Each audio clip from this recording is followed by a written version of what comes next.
Hello అండి, అందరికీ welcome back to కొత్త రుచులు. ఈరోజు మన వీడియోలో మహాలక్ష్మి అమ్మవారికి ఎంతగానో ఇష్టమైన పూర్ణం బూరెలు, అల్లపు గారెలు ఈ రెండింటిని పండుగల హడావుల్లో క్విక్గా అలాగే ఈజీగా ఎలా తయారు చేసుకోవాలో ఈరోజు వీడియోలో చూసేయండి. నైట్ పడుకోబోయే ముందు పూర్ణం బూరెలకి అలాగే అల్లం గారెలకి కూడా ఇలా పప్పు అయితే నానబెట్టేసుకుంటున్నాను. ఫుల్ కప్ అయితే పూర్ణం బూరెలకి నానబెడుతున్నాను. అలాగే ఇక్కడ అరకప్పుతో గారెలకైతే నానబెట్టుకుంటున్నాను. మీరు నైట్ అంతా వద్దు అనుకుంటే కనీసం 4-5 గంటల పాటు ఈ పప్పులనైతే కంపల్సరీ నానబెట్టుకోవాలి. నేను పడుకోబోయే ముందైతే ఇలా నానబెట్టేసుకుంటున్నాను. ఉదయానికల్లా బూరెలకి అలాగే గారెలకి నానబెట్టుకున్న పప్పులు రెండు చక్కగా నానిపోయాయి. ఫస్ట్ అయితే మనం బూరెల్ని ప్రిపేర్ చేసుకుందాం. ఇందుకోసం మనం ఏ కప్పుతో అయితే మినపగుళ్ళని తీసుకున్నామో అదే కప్పుతో 1.5 కప్పు వరకు బియ్యపిండిని తీసుకోవాలి. ఇది రెడీమేడ్ బియ్యపిండేనండి, ఆడించింది కాదు. ఇలా తీసుకున్న బియ్యపిండిలోకి నీళ్లు వేసుకుని ముద్దలా అయ్యేటట్టుగా కలుపుకోవాలి. పిండిలో మరీ ఎక్కువగా కూడా నీళ్లు వేయకూడదండి. ఈ వీడియోలో చూపిస్తున్నట్లుగా ఇలా ముద్దగా అయితే సరిపోతుంది. ఇలా నీళ్లు వేసుకుని కలుపుకోవడం వల్ల మనం మినప్పిండిలో ఈ పిండిని కలుపుకునేటప్పుడు ఉండలు కట్టకుండా చక్కగా కలిసిపోతుంది. ఇలా కలుపుకున్న ఈ బియ్యపిండిని పక్కన పెట్టుకుందాం. నెక్స్ట్ ఇప్పుడు కుక్కర్ తీసుకుని మనం ఏ కప్పుతో అయితే మినపగుళ్ళను కొలిచి తీసుకున్నామో అదే కప్పుతో 1 కప్పు నిండుగా పచ్చిశనగపప్పుని తీసుకోవాలి. ఇలా తీసుకున్న శనగపప్పుని శుభ్రంగా వాష్ చేసుకుని 1 కప్పు శనగపప్పుకి 2 కప్పుల వరకు నీళ్లు వేసుకోవాలి. ఇలా 2 కప్పుల నీళ్ళు అనేవి కరెక్ట్గా సరిపోతాయి. పప్పు ఉడికించుకోవడానికి నీళ్లు తక్కువగా కావు, అలాగని ఎక్కువగా కూడా కావు. ఇలా నీళ్లు వేసుకున్న తర్వాత కుక్కర్ మూత పెట్టేసి ఈ పప్పుని అరగంట పాటు నీళ్లలో నాననివ్వాలి. ఇలా నానితే పప్పు అనేది మనకి చక్కగా ఉడుకుతుంది. అరగంట నానిన తర్వాత సన్నటి సగ మీద 3 విజిల్స్ వేయించుకుంటే పప్పు అనేది చక్కగా ఉడికిపోతుంది. ఈలోగా నానబెట్టుకున్న మినపప్పుని వాష్ చేసుకోవాలి. ఇలా నీట్గా వాష్ చేసుకున్న మినపప్పుని మిక్సీ జార్లోకి వేసుకోవాలి. ఇందులోకి రుచికి సరిపడా ఉప్పు వేసుకోవాలి. బూరెల తోపు చప్పగా లేకుండా ఉండాలంటే ఇందులోకి 1 టేబుల్ స్పూన్ పంచదార అయినా లేకపోతే ఇలా కొద్దిగా బెల్లం ముక్క అయినా వేసుకోవాలి. ఇందులోకి 3/4 కప్పు నీళ్లు వేసుకుని ఈ వీడియోలో చూపిస్తున్నట్లుగా ఇలా మెత్తని కాటుకలా రుబ్బుకుని తీసుకోవాలి. ఇలా రుబ్బుకున్న మినప్పిండిలోకి ముందుగా తడిపి పెట్టుకున్న బియ్యపిండిని వేసుకుని కలుపుకోవాలి. ఇక్కడ పిండి గట్టిగా అనిపిస్తుంది. ఇందులోకి మిక్సీ జార్లోకి నీళ్లు వేసుకుని ఆ నీళ్లు వేసుకుంటున్నాను. ఇలా వేసుకుని ఒకసారి అంతా కలిసేలా బాగా కలుపుకోవాలి. పిండి కన్సిస్టెన్సీ అనేది ఈ వీడియోలో చూపిస్తున్నట్లుగా ఎలా ఉండాలి. మీకు కొంచెం గట్టిగా అనిపిస్తే కొద్దిగా నీళ్ళని వేసుకుని కూడా కలుపుకోవచ్చు. అలాగే మరీ దోసల పిండిలా కూడా ఈ బూరెల పిండిని కలుపుకోకూడదండి. దోసల పిండి కన్నా కూడా కొంచెం తిక్కిగానే ఉండాలి. ఇలా మిక్సీలో రుబ్బుకున్న పిండితో వెంటనే బూరెలు వేసేసుకుంటే కనుక మీరు కొద్దిగా సోడాని వేసుకోండి. నేనైతే ఇక్కడ అరగంట పోయాకైతే బూరెలు వేస్తాను. ఇలా అరగంట పాటు ఈ పిండిని పక్కన పెట్టుకుని బూరెలు వేసుకుంటే ఇందులో ఎలాంటి సోడా వేయాల్సిన అవసరం లేదండి.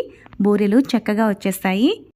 నానబెట్టుకున్న గారెల పప్పును కూడా శుభ్రంగా వాష్ చేసుకుని అదే మిక్సీ జార్లోకి వేసుకుని ఇందులోకి రుచికి సరిపడా ఉప్పును వేసుకోవాలి.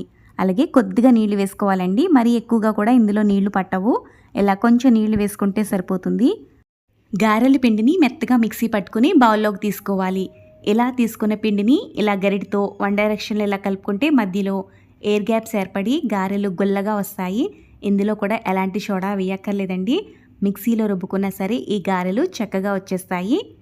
ఇప్పుడు ఈ గారెల పిండి వేయన మూత పెట్టేసి కాసేపు పక్కన పెట్టుకుందాం. శనగపప్పు కూడా ఇక్కడ మనకి చక్కగా ఉడికిపోయింది. ప్రెజర్ అంతా పోయాక మూత తీసుకుని చూసుకుంటే ఇలా చక్కగా ఉడికిపోయింది. ఇందులో వాటర్ కూడా చాలా తక్కువ ఉందండి. ఇప్పుడు ఇందులో ఉన్న వాటర్ని స్ట్రైనర్లో వేసుకుని వడపోసుకోవాలి. మనం వాటర్ కరెక్ట్గా వేసుకున్నాం కాబట్టి ఇక్కడ పప్పు నీళ్ళు అనేవి చాలా తక్కువ వచ్చాయండి. చూసారు కదా, ఈ నీళ్ళైతే మనకి బెల్లం కరిగించుకోవడానికి సరిపోతాయి. ఇందులోకి మనం ఏ కప్పుతో అయితే శనగపప్పుని మినపప్పుని తీసుకున్నామో అదే కప్పుతో 1 కప్పు నిండుగా బెల్లాన్ని వేసుకోవాలి. ఈ నీళ్లలోనే మనం బెల్లాన్ని కరిగించుకుందాం. బెల్లం కరిగేలోగా శనగపప్పుని గరిటతో కానీ లేకపోతే పప్పు గుత్తుతో కానీ ఇలా కొద్దిగా నలుపుకుంటే పప్పు బద్దలా లేకుండా ఉంటుంది. కొంతమంది ఇలా ఉడికించుకున్న శనగపప్పుని మిక్సీ జార్లోకి వేసుకుని మెత్తగా మిక్సీ పట్టేస్తారు. అలా పేస్ట్లా చేసుకుంటే బాగుండదండి.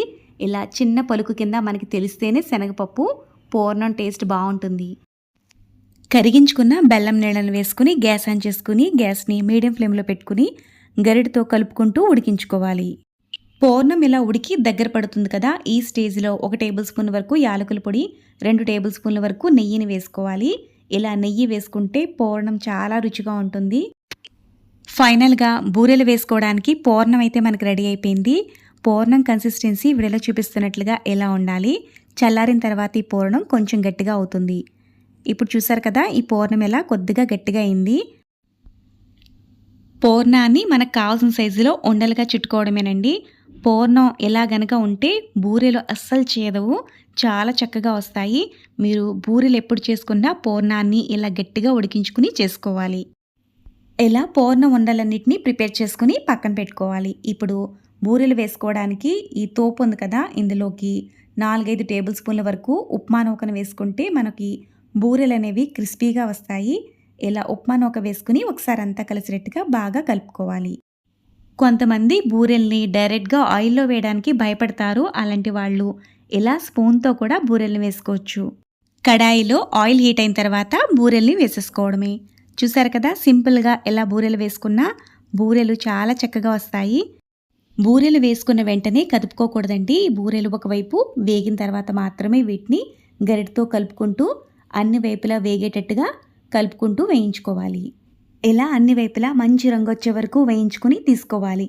ఇలాగే మిగతా వాటిని కూడా వేసుకుని వేయించుకోవాలి. చూసారు కదా, వీడియోలో బూరెలు అయితే చాలా చక్కగా వచ్చాయండి.